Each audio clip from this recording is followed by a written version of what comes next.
பங்களாதேஷினுடைய முன்னாள் prime minister Sheikh Hasina அவர்கள் இப்போ இந்தியாவில் இருக்காங்க. இந்த அண்ட்ரஸ்ட்டை யாரும் அண்டர் எஸ்டிமேட் பண்ணிடக்கூடாது. இப்போ பங்களாதேஷில் ஏற்பட்டிருக்கக்கூடிய இந்த ஒரு அண்ட்ரஸ்டால் கண்டிப்பாக இந்தியாவில் குறிப்பாக தமிழ்நாட்டில் இருக்கக்கூடிய திருப்பூருக்கு நல்லது நடக்கும் அப்படிலாம் சொல்கிறாங்க. ஆனால் உண்மையிலேயே இந்த அண்ட்ரஸ்ட் அப்படிங்கிறது ஏன் ஏற்பட்டது? கோட்டா சிஸ்டமா இல்லாட்டி ஷேக் ஹசீனா அவர்களுடைய குடும்ப ஆட்சியா அப்படிங்கிறதுலாம் ஒரு புறம் இருக்கும்போது ஷேக் ஹசீனா அவர்கள் நேற்று ஒரு வார்த்தையை சொல்கிறாங்க. இல்லை, இது எதுவுமே காரணம் கிடையாது. அமெரிக்கா ஒரு குட்டி 3 சதுர கிலோமீட்டர் நிலப்பரப்பு இருக்கக்கூடிய ஒரு தீவை எங்ககிட்ட கேட்டாங்க. அந்த தீவை கொடுக்காததுனால தான் இப்படி ஒரு விஷயம் நடந்தது. அப்படி இல்லைனா நானே பிரைம் மினிஸ்டராக தொடர்ந்து இருப்பேன் அப்படின்னு சொல்கிறாங்க. ஒரு குட்டி ஐலண்டுக்காக ஒரு நாட்டினுடைய ஆட்சியை மாற்றி அமைக்கக்கூடிய வல்லமை இருக்கா? இல்லை அப்படி மாற்றி அமைப்பதால் என்ன லாபம் நடக்க போகுது? பங்களாதேஷில் ஏற்பட்டிருக்கக்கூடிய இந்த அண்ட்ரஸ்ட் இந்தியாவை எப்படி பாதிக்கும்? ஷேக் ஹசீனா அவர்கள் இந்தியாவிலே இருந்தாங்க அப்படின்னா எகெயின் அது இந்தியாவுக்கு ப்ரெஷர் ஆகுமா? பல கேள்விகளுடைய பதிலாக இந்த ஒரு பதிவு. அன்பு தமிழஞ்சங்களுக்கு தமிழ் பொக்கிஷத்தின் வணக்கங்கள்.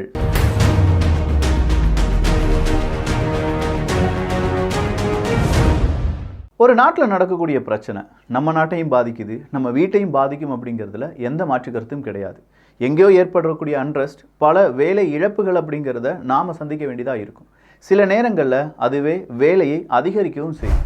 அதனால தான் சொன்னேன், பங்களாதேஷில் ஏற்பட்டிருக்கக்கூடிய அந்த பிரச்சனை கண்டிப்பாக நம்ம பின்னலாடை தொழிற்சாலை எங்கெல்லாம் இருக்கோ அந்த தொழில் மிகப்பெரிய வளர்ச்சி அடையும் அப்படின்னு சொல்கிறாங்க. ஸோ ஒரு நாட்டில் ஏற்படக்கூடிய பிரச்சனை இல்லாட்டி ஒரு இடத்துல ஏற்படக்கூடிய பிரச்சனையால் நிறைய வேலை இழப்புகள்லாம் வரும்போது ஆல்ரெடி நம்ம ஒரு தடவை சொல்லியிருக்கோம், கண்டிப்பாக இந்த ஆர்டிஃபிஷியல் இன்டெலிஜென்ஸ் டூல்ஸை பற்றிலாம் நம்ம தெரிந்து கொள்ள வேண்டும். இல்லாட்டி அது நம்மளை என்ன செஞ்சிடும், ரீப்ளேஸ் பண்ணிடும் அப்படின்னு. இப்போது மறுபடியும் அதற்கான ஒரு தருணம் வந்திருக்கு. 3 மணி நேரம் ஆன்லைன் மாஸ்டர் கிளாஸ் அப்படிங்கிறது, பெய்டாக இருக்கக்கூடிய ஆன்லைன் மாஸ்டர் கிளாஸ் உங்களுக்கு ஃப்ரீயாக கிடைக்க போகுது. அதுவும் 7 மணிக்கான ஸ்லோட்டு மட்டும் உங்களுக்கு கிடைக்க வாய்ப்புகள் இருக்குது. அதுக்கான லிங்க் கீழே இருக்குது, அதில் நீங்கள் ரெஜிஸ்டர் பண்ணிக்கோங்க. நீங்கள் எந்த ஸ்ட்ரீமாக வேணாலும் இருக்கலாம். நீங்கள் ஒரு ஹெச்ஆராக இருக்கலாம், வீட்டில் இருக்கிறவங்களா இருக்கலாம், இல்லாட்டி சாட் ஜிபிடி பற்றி தெரிஞ்சுக்கொள்ளணும் அப்படின்னு நினைக்கிறவங்களா இருக்கலாம், எக்ஸலை பற்றி தெரிந்து கொள்ள வேண்டும் அப்படின்னு நினைக்கலாம். உங்கள் எல்லாருக்குமே இந்த 3 மணி நேரம் மாஸ்டர் கிளாஸ் அப்படிங்கிறது ரொம்பவே உபயோகமாக இருக்கும். 20க்கும் அதிகமான ஏஐ டூல்ஸ், அந்த ஏஐ டூல்ஸ்னால என்னென்ன செய்ய முடியும், சாட் ஜிபிடினுடைய ஷார்ட்கட்ஸ் என்ன, எக்ஸலை எப்படி ஈஸியாக நம்முடைய டாஸ்க்கை பெர்ஃபார்ம் பண்ணலாம் அப்படிங்கிற எல்லா விஷயமும் இப்போ இந்த மாஸ்டர் கிளாஸில் சொல்லிக் கொடுக்குறாங்க. கிட்டத்தட்ட 1 மில்லியனுக்கும் அதிகமான நபர்கள் இந்த மாஸ்டர் கிளாஸை அவங்களுடைய கோர்ஸாக எடுத்திருக்காங்க அப்படின்னும் அதை ஃப்ரீயாக நீங்கள் பார்க்கலாம் அப்படிங்கிறதுக்கான அந்த லிங்கையும் கீழே டிஸ்கிரிப்ஷனில் கொடுத்துட்றேன். ஸோ முதல் 1000 நபர்கள் ஃப்ரீயாக நீங்கள் இந்த கிளாஸ் அட்டன் பண்ணலாம். ரெஜிஸ்டர் பண்ணுற எல்லாருக்குமே ஏஐ டூல்ஸில் 5000 ரூபாய்க்கான அந்த போனஸ் அப்படிங்கிறது கிடைக்கிறதுக்கான வாய்ப்புகளும் இருக்குது. டிஸ்கிரிப்ஷனில் லிங்க் இருக்குது. சரி, பின்னல் ஆடைகள் இல்லாட்டி அந்த தொழில் உற்பத்தி அப்படிங்கிறது அதிகரிக்கும் அப்படின்னு சொல்கிறோம். அதில் ஆர்டிஃபிஷியல் இன்டெலிஜென்ஸ் டூல்ஸ்லாம் பயன்படுத்த முடியுமா அப்படின்னு கேட்டால் டிசைன்லேருந்து மெட்டீரியல் சூஸ் பண்ணுறது வரை இப்போ எல்லாமே ஏஐ வழியாக செய்ய முடிகிறது என்பதும் குறிப்பிடத்தக்கது. சரிப்பா, இப்போ ஷேக் ஹசீனா அவர்கள் என்ன சொல்கிறாங்க, இந்த நேரத்தில் எங்களுடைய கட்சி எங்களுடைய ஆட்சியை நிலை நின்றிருக்க வேண்டுமாயின் ஒரு ஒயிட் மேன் கேட்டதுக்கு நான் ஓகே சொல்லியிருக்க வேண்டும். அவங்க ஒரு சின்ன பீஸ் ஆஃப் லேண்ட் அப்படிங்கிறத கேட்டாங்க. அந்த தீவினுடைய பெயர் தான் செயின்ட் மார்ட்டின் ஐலண்ட் அப்படிங்கிறது. இந்த செயின்ட் மார்ட்டின் ஐலண்ட் அப்படிங்கிறத மட்டும் அமெரிக்காவுக்கு கொடுத்துருந்தாங்கன்னா பங்களாதேஷில் பிரச்சனையே வந்திருக்காது. நிப்பாட்டு பங்களாதேஷில் பிரச்சனை வந்துருச்சுன்னு சொல்கிற, அங்கே இருக்கக்கூடிய ஹிந்துக்கள் எல்லாம், மைனாரிட்டியாக இருக்கக்கூடிய ஹிந்துக்கள் எல்லாம் அடிக்கப்பட்டார்கள், ஒடுக்கப்பட்டார்கள் அப்படின்னு சொன்னியே, அதெல்லாம் உண்மையா? பாரு, அங்கே எத்தனை பேர், இங்கே வந்து நிறைய பேர் என்ன செஞ்சுட்டு இருக்காங்க, ஹிந்துக்களுக்குலாம் அங்கே எந்த பிரச்சனையும் கிடையாதுன்னு சொல்லிட்டு இருக்காங்க அப்படிங்கிற ஒரு கருத்தையும் என்னால் பார்க்க முடிஞ்சு. அங்கே இருக்கக்கூடிய ஹிந்துக்களுக்கு பேசாமல், அங்கே இருக்கக்கூடிய மைனாரிட்டிஸுக்காக பேசாமல், இங்கே மட்டும் ஒரு பிரச்சனை வந்துச்சுன்னா இங்கே இருக்கக்கூடிய மைனாரிட்டிஸ்க்கு மட்டும் குரல் கொடுக்கக்கூடிய நபர்கள் யார் அப்படிங்கிற மாதிரியான கேள்விகளும் வந்துச்சு. அப்போ மைனாரிட்டிக்கு, அங்கே இருக்கக்கூடிய ஹிந்துக்களுக்கு பிரச்சனையே வரலையான்னு கேட்டால் தவறு. அது தவறான சித்தாந்தத்தை பரப்பக்கூடிய நபர்கள் சொல்வது. கிட்டத்தட்ட 205 இன்சிடென்ட்ஸ் அப்படிங்கிறத பதிவு செஞ்சுருக்காங்க. 52 டிஸ்ட்ரிக்டில் ஹிந்துக்களுக்கு எதிரான தாக்குதல் அப்படிங்கிறது நடந்திருக்கு ஆகஸ்ட் 5க்கு பிறகு. அது இல்லாமல் ஹிந்து, புத்திஸ்ட், கிறிஸ்டியன் இவங்களுடைய யூனிட்டி கவுன்சில் அப்படிங்கிறது பங்களாதேஷினுடைய பியூஜா உதப்பன் பரிஷத் அப்படிங்கிற இடத்துல வச்சு நாளைக்கு மீட் பண்ண போகிறாங்க. யார் கூட இவங்களுடைய மீட்டப் அப்படின்னு நீங்கள் கேட்டிங்கன்னா chief adviser of new interim government Muhammad Yunus அவர்கள் தான். ஸோ முகமது யூனஸ் அவர்கள் தான் இப்போதைக்கு அங்கே இருக்கக்கூடிய தலைவர், பெரும் தலை அப்படின்னு சொல்லலாம். அந்த முகமது யூனிஸ் அவர்களே சொல்கிறாங்க, எஸ், மைனாரிட்டி கூட நாங்கள் பேச்சுவார்த்தை நடத்த போகிறோம். இங்கே நடந்த தாக்குதல் பிரச்சனை எல்லாமே எங்களுக்கு தெரியும். அதை ஓவர் கம் பண்ணுறதுக்கும் நீங்கள் மனிதர்கள் தான், உங்களுக்கு பிடிச்சதை நீங்கள் செய்யலாம், உங்களுக்கு பிடிச்சதை நீங்கள் பேசலாம் அப்படிங்கிறத மறுபடியும் உறுதிப்படுத்துவதற்கான ஒரு மீட்டிங்காக தான் அது நடக்க போகுது அப்படின்னு சொல்லி முகமது யூனஸ் அவர்கள் சொல்லியிருக்காங்க.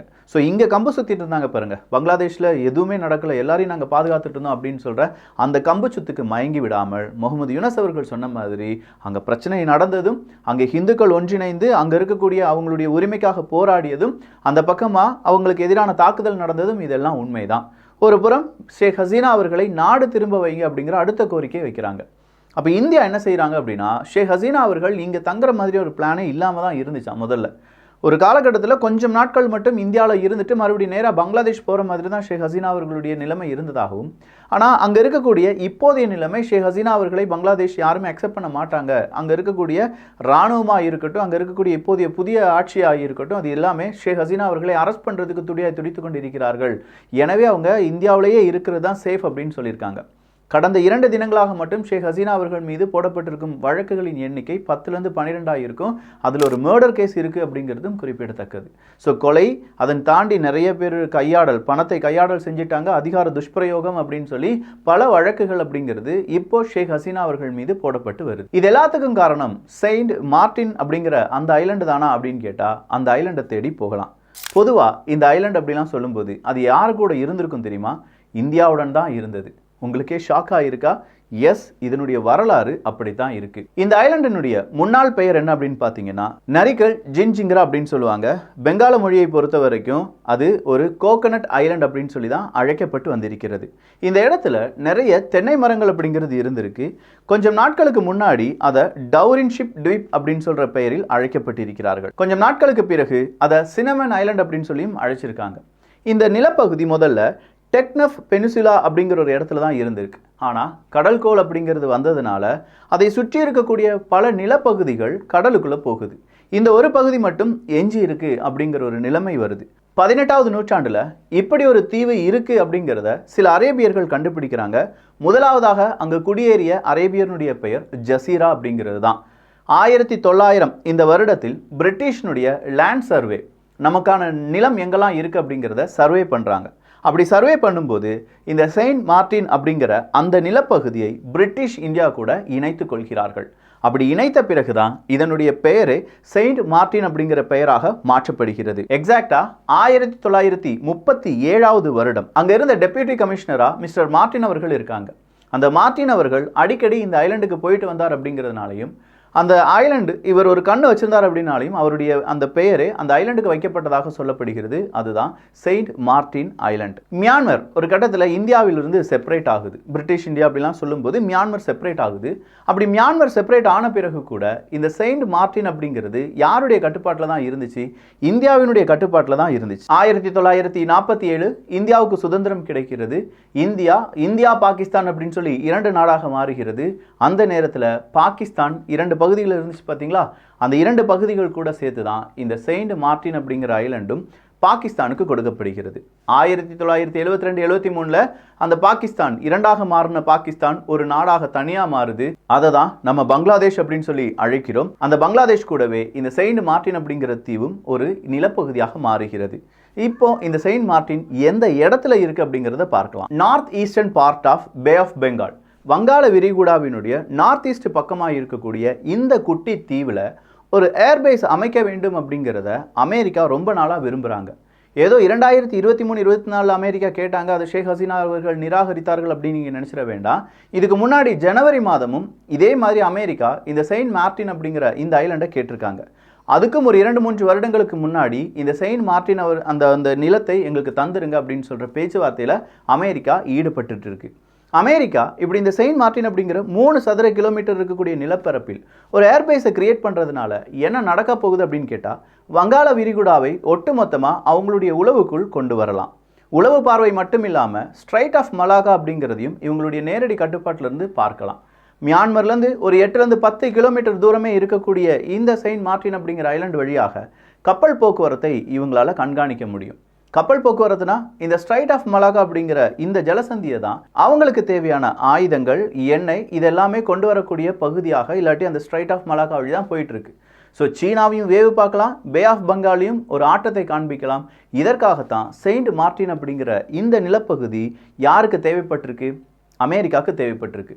அது உங்கள்கிட்ட கொடுக்க முடியாது. ஏன்னா ஆல்ரெடி இந்த பங்களாதேஷ் அப்படின்னு சொல்றதுல முக்கியமான துறைமுகம் சீனாவினுடைய கட்டுப்பாட்டில் இருக்கு. அதை கோக்ஸ் பசார் அப்படின்னு சொல்லுவாங்க. ஸோ கோக்ஸ் பசார்னுடைய போர்ட் இப்போ சீனாவினுடைய கண்ட்ரோலில் இருக்கும்போது இன்னொரு போர்ட் அப்படிங்கிறத இந்தியாவினுடைய கண்ட்ரோலுக்கு பங்களாதேஷ் கொடுத்துட்டாங்க.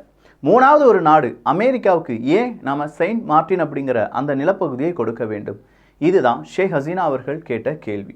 அந்த கேள்விக்கு விடை கிடைக்காததுனால தான் அமெரிக்காவுக்கு அந்த பகுதியை நாங்கள் கொடுக்கவில்லை, தேவையில்லாமல் எங்கள் நாட்டில் இன்னொரு உளவாளியை கொண்டு நிறுத்துவது எங்களுக்கு பிடிக்கலன்னு சொல்லி ஷேக் ஹசீனா அவர்கள் சொல்கிறாங்க. இது காலப்போக்கில் அமெரிக்காவுக்கு பெரிய ஒரு தலைவலியாக மாறுது. அதனால் அமெரிக்கா ஒருவேளை ஷேக் ஹசீனா அவர்களுக்கு எதிரான சூழ்ச்சியை செய்திருக்கலாம் அப்படின்னு சொல்லி ஷேக் ஹசீனா அவர்கள் அவங்களுடைய குற்றச்சாட்டை வைக்கிறார்கள். இப்போ பங்களாதேஷினுடைய நிலைமை உங்கள் எல்லாருக்குமே தெரியும் என்ன நடந்துட்டு இருக்கு அப்படின்னு சொல்லி. ஒட்டுமொத்தமாக பங்களாதேஷினுடைய ஜிடிபி அடி வாங்கியிருக்கு, ஒட்டுமொத்தமாக பங்களாதேஷினுடைய செக்யூரிட்டி அப்படிங்கிறது அடி வாங்கியிருக்கு. அங்கே இருக்கக்கூடிய அரசியல் கள நிலவரங்கள் எல்லாமே அந்த நாட்டினுடைய வளர்ச்சிக்கு எதிராக மாறி இருக்கிறது. ஸோ கரெக்டாக இந்த நேரத்தில் இந்தியாவில் அதை எப்படி நிவர்த்தி செய்ய முடியும் அப்படிங்கிறத பார்த்து நாம் அதற்கு தகுந்த மாதிரியான முடிவுகளை எடுக்கோமாயின் நிச்சயமாக திருப்பூருக்கெலாம் ஒரு லாட்ரி தான். இப்போ நம்ம எல்லா விஷயத்தையும் பார்த்துட்டோம். செயின்ட் மார்ட்டின்ஸ் அப்படிங்கிற அந்த ஐலண்ட், பங்களாதேஷ், இந்த செயின்ட் மார்ட்டின்ஸ் அப்படிங்கிற அந்த ஐலண்டினுடைய வரலாறு, எப்படி இந்தியாவுக்கு அது நல்லதாக மாறும், இந்தியாவினுடைய எதிர்ப்புகள், அதாவது இப்போ ஷேக் ஹசீனா அவர்கள் இந்தியாவிலே இருப்பதனால் பெரிய பிரச்சனை வருமா அப்படின்னு கேட்டால் வர்றதுக்கான வாய்ப்புகள் இல்லை. ஏன்னா ஷேக் ஹசீனா அவர்களை நாங்கள் வேணால் எங்கள் நாட்டில் வச்சுக்கிறோம் அப்படின்னு சொல்லி அழைக்கக்கூடிய நாடுகள் ஏராளம் இருக்கின்றன. ஸோ இந்தியாவுக்கு பெரும் பிரச்சனை கிடையாது. ஆனாலும் சின்ன சின்ன பிரச்சனைகள். இப்போ பங்களாதேஷை ஆட்சி செய்யக்கூடிய அரசு அதிகாரிகள், அவங்களை ஆட்டி வைக்கக்கூடிய நாடுகள் இரண்டு, சீனா மற்றும் அமெரிக்கா. இதில் யாருடைய அந்த கை ஓங்குகிறதோ அதை பொறுத்து இந்தியாவினுடைய எதிர்காலமும் தீர்மானிக்கப்படும். ஓவராலாக நிறைய செய்திகளை இந்த ஒரு பதிவில் பார்த்துருப்பீங்க. உண்மையான வரலாற்றையும் தெரிந்து கொண்டிருப்பீர்கள். ஒரு சின்ன நிலப்பரப்புக்கு பின்னாடி இவ்வளோ பெரிய வரலாறு, அந்த வரலாறுக்கு பின்னாடி அவ்வளோ பெரிய உலக அரசியல், இது எல்லாத்தையும் ஒரு 12 நிமிஷத்தில் உங்கள்கிட்ட நான் சொல்லி கொடுத்துட்டேன் அப்படிங்கிற நம்பிக்கை எனக்கு இருக்குது. இந்த பதிவை பற்றி உங்களுடைய கருத்துக்கள் இங்கே வரவேற்கப்படுகின்றன. நான் மறுபடியும் சொல்கிறேன், அந்த 3 மணி நேரம் மாஸ்டர் கிளாஸ் அப்படிங்கிற அந்த ஒரு ஒர்க் ஷாப்பை நீங்கள் அட்டன் பண்ணணும்னா கீழே இருக்கக்கூடிய லிங்கில் ரெஜிஸ்டர் பண்ணிக்கோங்க. முதல் 1000 நபர்களுக்கு ஃப்ரீ. 5000 rupees அளவுக்கான AI டூல்ஸ் அது உங்களுக்கு கிடைப்பதற்கான வாய்ப்புகளும் இருக்கின்றன. நல்லதை பகிர்ந்து நல்ல சமுதாயத்தை உருவாக்குவோம். நன்றி, வணக்கம்.